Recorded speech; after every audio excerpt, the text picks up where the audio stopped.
چې کله سهار شو نو د جمعې ورځ ده، لسم د محرم دی، د عاشورې ورځ ده. په دې ورځ باندې دا غټه معرکه کیږي او دا داسې معرکه ده چې د انسان د زړه سوځي. ډېره دردونکې واقعه ده د کربلا. نو سهار لشو، صفونه برابر شو او جنگ شروع کیږي. یو طرف ته د نبی صلی الله علیه وسلم نوسې دی او بل طرف ته د یزید فوج دی، د عبید الله بن زیاد چې دا والی دی د فوج دی. په یو طرف باندې 240 کسان د حسین رضی الله عنه سره ملګري دي او په بل طرف باندې 15000 کسان د عبید الله بن زیاد فوج دی د حسین رضی الله عنه چاپیر دي. دي کې اول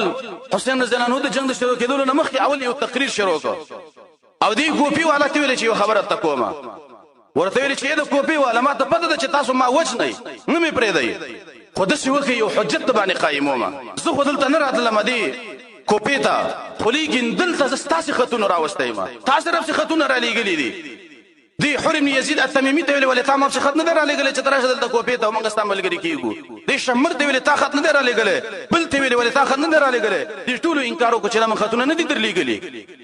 دی حسین رضی الله عنه یو نیم سل خطونه راواغستل او ورښکارې کړه چې اندا خطونه د کوپې والا ما پسې رالېږلي دي چې ته دلته راشه دې کوپې ته موږ ستا ملګري کېږو. اوس چې رالم ما سره تاسې جنګ کوئ او نه مې پرېږدئ، ولې داسې کوئ ظالمان؟ نو د تقریر په دې منځ کې د حسین رضی الله عنه سره چې کومې زنانه وي هغه ایسته په ژړا شوه. نو چې یو طرف ته داسې جنګي او د انسان د مرګ حالت وي نو څومره سخته وي. په حسین رضی الله عنه باندې په دې ځای کې په دې تقریر کې لږ رعب راغی. نو حسین رضی الله عنه ملګري ولیږل چې تاسې ورشئ او دا زنانه چپ کړئ. بیا حسین رضی الله عنه ورته ویلې چې ای کوپې والا، تاسې ته پته ده زه د محمد رسول الله صلی الله علیه وسلم نوسی یم، زه د علي او د فاطمې زوی یم او زما ورور حسن ته او زما ته نبی صلی الله علیه وسلم د جنت ډېره راکلی دی، من جنتین خلک یو. او به ورته ویلې چې د کوپې والا زه داسې سړی یم ما چېرته مونږ نه دی قضا کلی، ما چېرته وعده خلافي نه ده کلی، ما چېرته څوک قتل کلی نه دی، وجلی مې نه دی، زما د لاس نه چاته ضرر نه دی رسېدلی. نن ولې ما تاسې په دې ځای کې وژنئ، ولې را سره جنګ کوئ؟ او دا یې ورته ویلې چې د کوپې والا که چېرته عیسایان چې دي د عیسی علیه السلام امتین، که چېرته هغو ته د عیسی علیه السلام یا خر یا خر میلاو شي چې په دې باندې به عیسی علیه السلام سورلي کوله، نو دا عیسایان به تر قیامته پورې تعظیم کوي. نن زه ستاسو د نبي د محمد صلی الله علیه وسلم نوسی یم او تاسې ما نه پرېږدئ ما سره جنګ کوئ.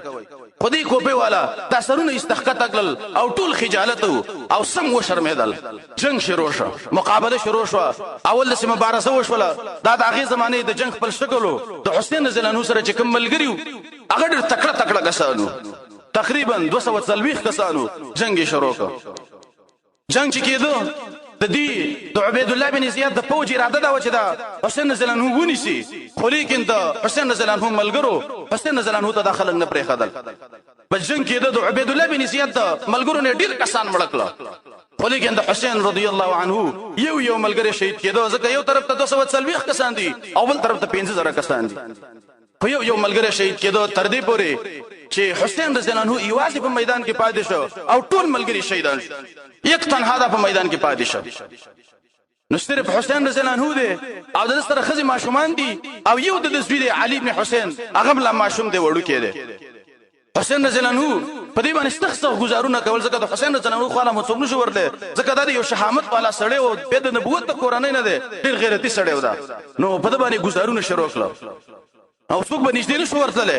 د لرې نه پې خلکو د غشو ګزارونه وکړه او د تورو ګزارونه هم پې وشو. د حسین رضی الله عنه دا چپ لاس غوڅ کړی شو او د ښی لاس و دا زخمي شو. په دې کې د شمر ویلې چې دې حسین زموږ نه دا څومره کسان مړه کړه، دا حسین وجل غواړي. 6 کسان یې د ځان سره راواغېستل چې اراده دا وه چې په دې حسین باندې حمله وکړي. نو د شاه د طرف نه یو کس و سنان بن سلمه په نوم باندې، دا راغې او نیزه ورسره و. حسین رضی الله عنه د شاه نه په دې نیزه باندې داسې ووو او دې ګیډه کې دا نیزه راویستله او بیا د شاته کش کړله. په دې کې د حسین رضی الله عنه نه روح ووته او دا شهید شو. نو دا بس رقم حالتو هلته د حسین رضی الله عنه ښځې ماشومان دي، هغو هم په جړا باندې شروع وکړله. او دلته تر دې پورې تاریخ والا لیکلي دي چې د عبید الله بن زیاد دي فوجیانو هم په جړا باندې شروع وکړله چې دا موږ څه وکړه، د نبي صلی الله علیه وسلم دوسیم شهید کړ. ډېرې یوه سخته واقعه وه. ده عبید الله بن زیاد دې خپلو فوجیانو ته امر کړی و چې تاسو ما ته د حسین رضی الله عنه دا سر غوڅ کړئ او دا مال راوړئ. دا ستر ددن غوسکو د حسین رضی الله عنه نه عدد د بچی خزه دای واغسل او ویړو عبید الله بن زیاد وای دا د حسین زنانو د استر شو وای دای په یو لوخي کې خدا او عبید الله بن زیاد یو ډکه راواغست او د حسین رضی الله عنه په دې پوزه کې د سیور کو او ویل چې خلک وای حسین خيسته ده دا هډر پترنګ ده دا خيسته ده